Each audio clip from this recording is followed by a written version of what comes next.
Abandoned by her daughter without explanation, a piano teacher's world shattered in seconds. From luxury to poverty, control to absolute chaos, she confronted a mystery hiding secrets buried for decades. Anonymous letters, a mysterious diary, and the truth about an illegal adoption turned her pain into a journey of discovery. This is a story about second chances that will touch your heart. Like, subscribe, and comment where you're watching this incredible tale of redemption.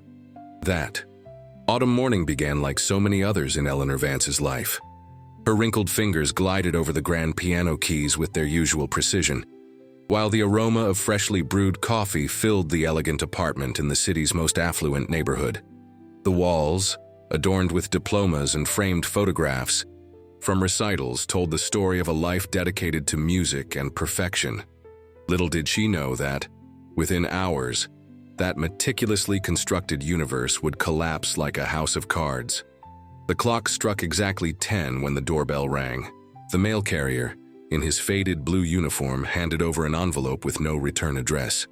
Inside, just a time-yellowed photograph and a handwritten note. The truth always comes out. Eleanor felt a chill run down her spine. That handwriting. No, it couldn't be. The phone rang. It was Megan, her only daughter. Her voice, usually warm, sounded cold as steel. "Mom, this will be the last time we speak. Don't look for me. Don't try to understand. Just accept that starting today, I'm no longer your daughter." The silence that followed was more deafening than any sonata Eleanor had ever performed. The piano keys, silent witnesses to her anguish, awaited a touch that wouldn't come for many days. What does a mother do when her own daughter decides to cut her out of her life without explanation? How do you keep breathing when half your heart feels like it's stopped beating? Eleanor, at 49, had always been defined by three characteristics that now seemed to turn against her. Her unwavering determination, which had enabled her to raise her daughter alone after a painful divorce. Her excessive generosity, which had led her to give more time and resources to others than to herself, and her obsessive perfectionism, which never allowed her to accept her own flaws. It was this same perfectionism that kept her upright during the first week.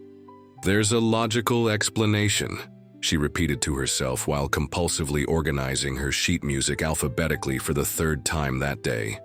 "Megan is confused. Maybe under pressure, she'll come back." The apartment, always immaculate, became even cleaner, as if external order could compensate for the internal chaos. The following Monday, however, the world collapsed again. The bank manager called her urgently. "Mrs. Vance, I regret to inform you, but your savings, all of them, have been transferred to an overseas account. Nearly 3 decades of hard work, private lessons for the city's elite, fees from international, recitals, everything vanished in the blink of an eye." As evening shadows fell over the city, Eleanor sat on a park bench across from the elegant building where she lived, realizing she could no longer afford the rent. Her Italian leather shoes, which perfectly matched her impeccable tweed suit, now seemed to belong to someone else, from another life. "What does a pianist do without a piano?" she murmured to the wind, as a dry leaf swirled at her feet in a macabre dance that seemed to mock her misfortune. A week later, Eleanor was packing her things in a small apartment in a working-class neighborhood on the outskirts. The area, known for its lively summer block parties and strong sense of community, was the opposite of everything she knew. Here, people chatted on the sidewalks, hung laundry on makeshift lines, and knew each other's children's names. The smell of home cooking and spontaneous laughter drifted through the windows uninvited. The apartment was small, with peeling walls and floorboards that creaked with every step. But it was behind the old stove, while trying to clean it, that Eleanor found something that would change the course of her story. An old diary with a worn leather cover and yellowed pages. It didn't belong to anyone she knew. To survive, she started teaching piano at the local community center. The children there lacked the refined technique and grand pianos of her former students at the prestigious music academy. But there was something in their eyes, a hunger, a genuine passion for music, that reminded Eleanor why she had started playing the piano so many years ago. "You play like every note matters," a little girl with messy braids told her after a lesson. "My grandma says people like that are..." Rare. Simple words, but they resonated more deeply than any applause received in grand concert halls. The first month in that neighborhood was suffocating. The neighbors, curious, asked too many questions. Privacy, a luxury Eleanor had always taken for granted, now seemed like a foreign concept. The annual neighborhood block party was approaching, and preparations filled the streets decorated with colorful streamers. "Don't think you're getting out of the line dance, Ms. Eleanor," shouted Martha, the elderly lady from the next apartment, while hanging clothes on the shared line. "Everyone joins in. It's tradition." Eleanor smiled politely, but inside she trembled. Traditions, community, belonging, concepts that seemed to belong to another universe, not hers. It was during this party, amidst the smell of popcorn and grilled food and the sound of a local band, that something strange happened. An elderly woman with snow-white hair and piercing blue eyes approached her. "I finally found you," the stranger said, holding Eleanor's hands between her own, wrinkled with time. "You don't know me, but I know you. From another time." Before Eleanor could respond, the woman whispered a name. Helena. A name Eleanor hadn't heard in decades. A name that brought back memories buried so deep she hadn't known they still existed. The mysterious woman disappeared into the crowd, leaving Eleanor with a racing heart and a feeling that she was losing control not only of her present, but also of her past. The next day, with trembling hands, Eleanor did something she never imagined doing. She hired a private investigator. The man, with an unremarkable appearance and sharp eyes, listened intently as she described Megan's disappearance and showed him the photograph received with the note. "I'll find her, ma'am," he promised, pocketing the retainer that represented almost all the money Eleanor had managed to save by giving extra lessons. "But I need you to tell me everything. Absolutely everything." How could she tell everything when there were secrets she didn't even know she kept? Eleanor gave the investigator everything she had: photos of Megan, names of friends, last known addresses. But there was a void, a hesitation when he asked about the young woman's birth. Why, after so many years, did that simple question still cause a lump in her throat? While the search for Megan progressed slowly, life in the new neighborhood took unexpected turns. The owner of the corner grocery store, Tony, a widower with an easy smile and kind eyes, started setting aside the best fruit for her. The mothers of the children she taught organized a small surprise gathering for her birthday, which Eleanor didn't even remember mentioning to anyone. "Nobody faces problems alone here, Ms. Eleanor," Tony said, noticing her hesitation in accepting the food basket the community had organized upon learning of her situation. "Pride is a luxury only the rich can afford, and even then, it's a luxury not worth having." It was with these simple words that Eleanor began to rethink her life. Perfectionism, once seemingly a virtue, now showed its cruelest face.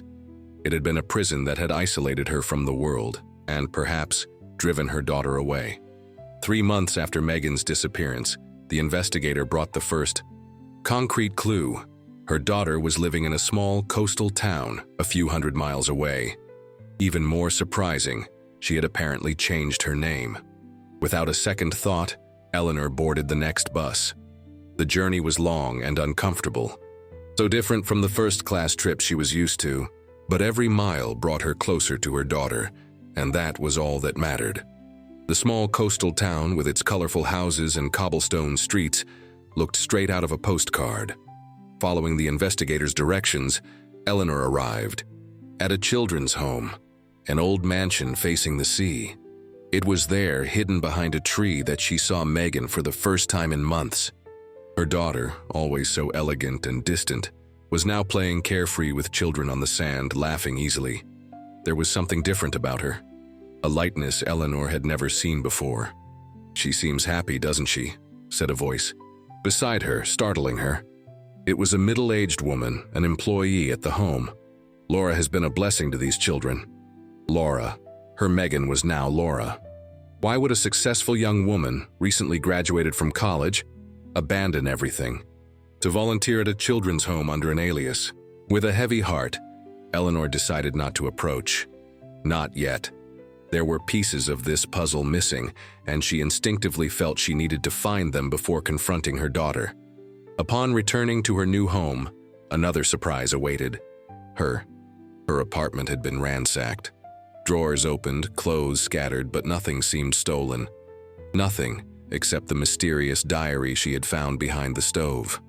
That same week, an elegant young woman appeared at the community center.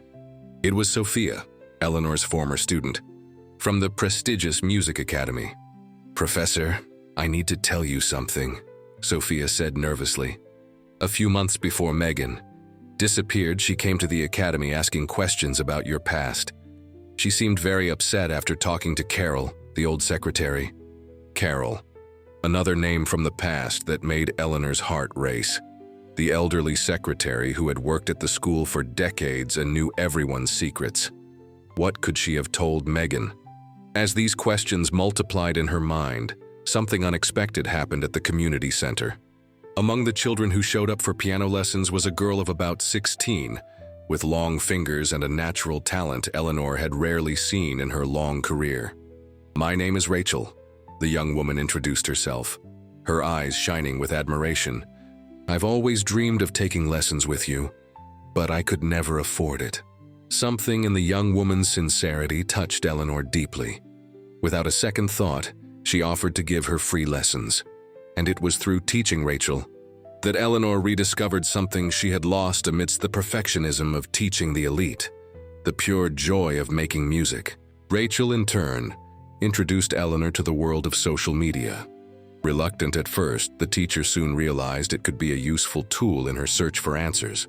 It was through an online group for adoptees searching for their biological roots that the first major revelation came. Megan had taken a DNA test months before disappearing. The truth hit Eleanor like a tidal wave, sweeping away the last illusions she clung to. Megan was not her biological daughter, never had been.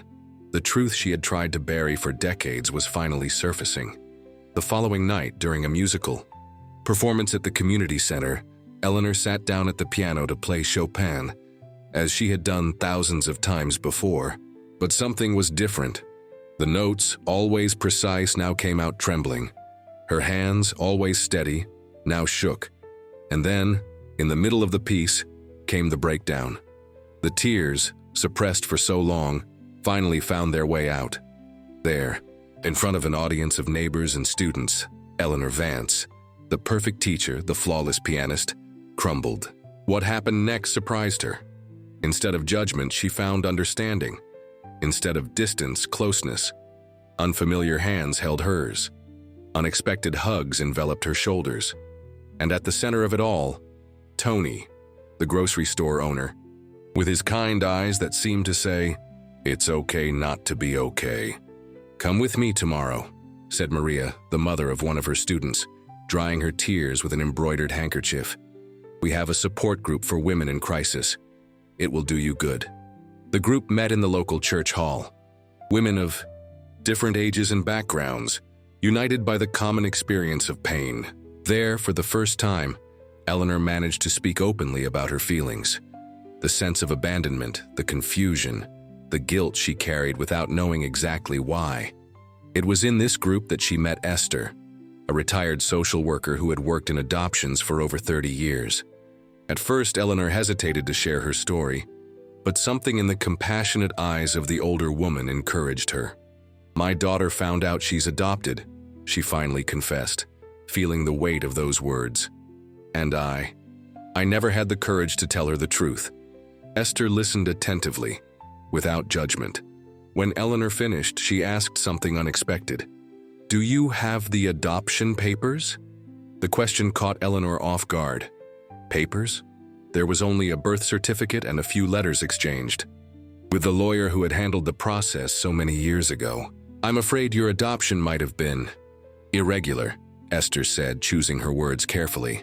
"I worked at the only social services agency in this region for decades, and in the 90s there were problematic cases." The revelation felt like a punch to the gut. Everything Eleanor thought she knew about her life and her family began to crumble. If the adoption was irregular, what else didn't she know about Megan? About herself? 9 months after the abandonment, Just as Eleanor was beginning to accept she might never see her daughter again, the third anonymous letter arrived. Inside the envelope, just a piece of paper with geographic coordinates. Tony, who had become her closest confidant and friend, offered to accompany her.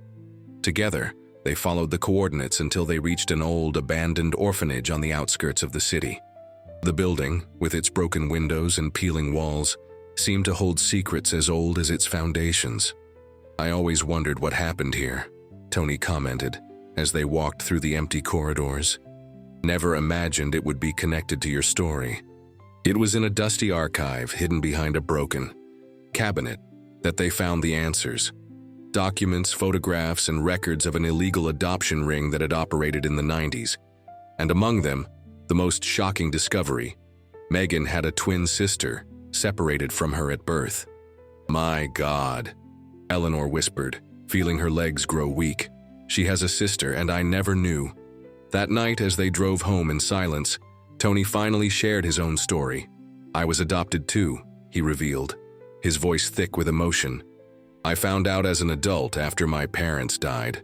I know what that desperate search for origins, for identity, feels like.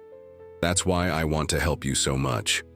The search now had two goals: find Megan, the daughter who had abandoned her, and the unknown twin, a part of the family she never knew existed. Eleanor spent entire nights researching online, following leads, connecting with groups of adoptees searching for their origins. It was during one of the neighborhood's traditional parties, exactly 1 year after everything began, that the second major revelation occurred. The mysterious elderly woman with blue eyes reappeared, this time determined to talk. "My name is Helena," she said, sitting beside Eleanor on a park bench. "And I am your daughter's biological mother." The world seemed to stop. The colorful party lights, the music, the laughter. Everything became a distant blur as Eleanor listened to Helena's story. A young single mother who, pressured by family and society in the 90s, was forced to give up her newborn twins for adoption. A decades-long search to find them, following fragmented clues and facing closed doors. "When I finally found Megan, through a former employee of the orphanage, I didn't have the courage to approach her directly," Helena explained, tears in her. "But I left clues she eventually followed." It was then that Eleanor understood. Megan hadn't abandoned her out of rejection. Her daughter was on a desperate search for her origins, for her identity. And upon discovering the truth about the irregular adoption, she needed space to process that her entire life had been built on a lie. While processing this revelation, another painful truth surfaced. Her ex-husband had always known about the irregular adoption. In fact, he had orchestrated it, using his contacts and money to buy a baby when they discovered they couldn't conceive naturally. And for years, he had used this secret as a tool for manipulation in their marriage. The neighborhood community, known for its strong traditions rooted in faith, forgiveness, and starting over, became the foundation Eleanor needed to process so many revelations. The prayer groups at the local church, the conversations at the corner grocery, the community choir rehearsals, small moments of normalcy that anchored her sanity amidst the storm. Forgiveness isn't for the other person, it's for ourselves, the local priest told her during a conversation. It's like releasing a weight we've been carrying, even if the other person doesn't know we're carrying it. Simple words, but they planted a seed in Eleanor's wounded heart. To forgive her ex-husband for the manipulation, to forgive herself for keeping Megan in the dark for so many years, to forgive Helena for being the unwitting catalyst for all the chaos. The search for Megan and the unknown twin became a collective effort. Neighbors shared information, friends of friends offered contacts, and even the children from the community center distributed flyers with photos, a support network Eleanor had never imagined possible. 15 months after the initial abandonment, when Eleanor was finally beginning to accept she might never see her daughter again, the unthinkable happened. The doorbell of her small apartment rang on a rainy Sunday afternoon. Opening the door, she froze. There, side by side, stood two identical young women, Megan and her twin sister Laura. "Mom," Megan said, her voice choked with emotion. "Can we come in?" The following hours were an emotional roller coaster. Amid tears and hugs, explanations, and apologies, the truth emerged in all its complexity. Megan, upon discovering her adoption through a DNA test taken out of curiosity, had felt completely betrayed. Her entire identity, built over 24 years, suddenly seemed like an elaborate lie. Anger and confusion led her to cut all ties, including emptying the joint account she held with her mother, an act she now deeply regretted. Laura, the twin, had grown up in another state with a controlling adoptive family, who had always known about her sister's existence, but forbade any contact. It was only when she broke free from that family as an adult that she began her own search. The sisters had found each other by chance, through an online DNA group 6 months earlier. Together, they had continued the search for their origins, eventually finding Helena, their biological mother. And now, with the circle complete, they returned to reconcile with Eleanor. "I needed time," Megan explained, holding her adoptive mother's hands. "Time to understand who I was, who I am. You didn't lose me, Mom. I just needed to find myself first." The final 3 months of the journey were dedicated to rebuilding family ties. An unconventional family was being born. Eleanor, Megan, Laura, and Helena. 4 women united by a painful past but determined to build a future together.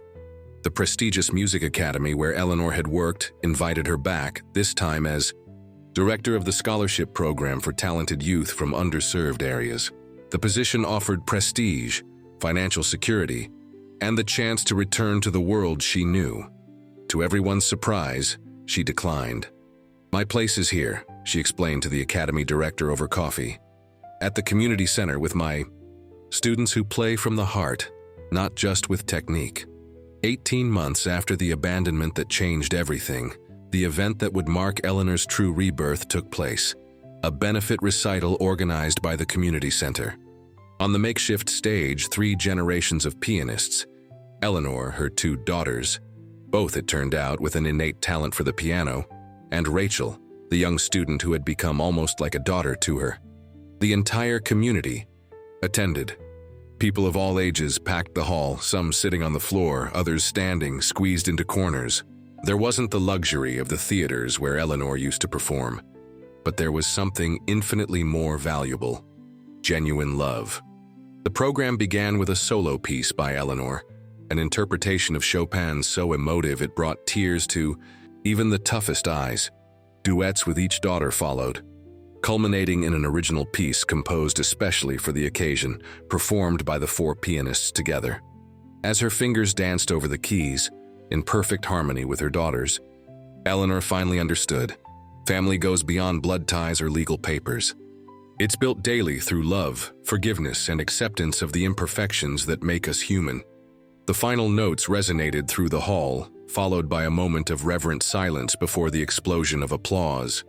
Standing, holding hands, with her daughters, Eleanor looked out at the audience and saw Tony, tears in his eyes, applauding enthusiastically.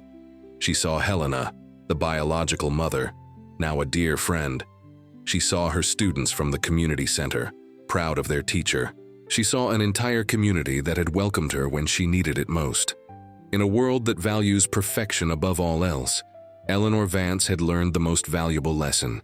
It is our scars, our mistakes, and our imperfections that make us truly human. And only by embracing these imperfections can we finally find the perfect harmony that music and life have to offer. Looking at her daughters, now adults, Eleanor smiled. The abandonment that seemed like the end of everything was, in fact, just the beginning. A dissonant note that eventually found its resolution in a perfect chord. A cadence of life proving that, even in the most unlikely stories, there is room for a happy ending.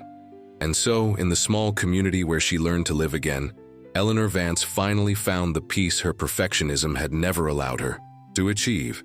Not in the flawless execution of a sonata, but in the imperfect and wonderfully chaotic melody of real life.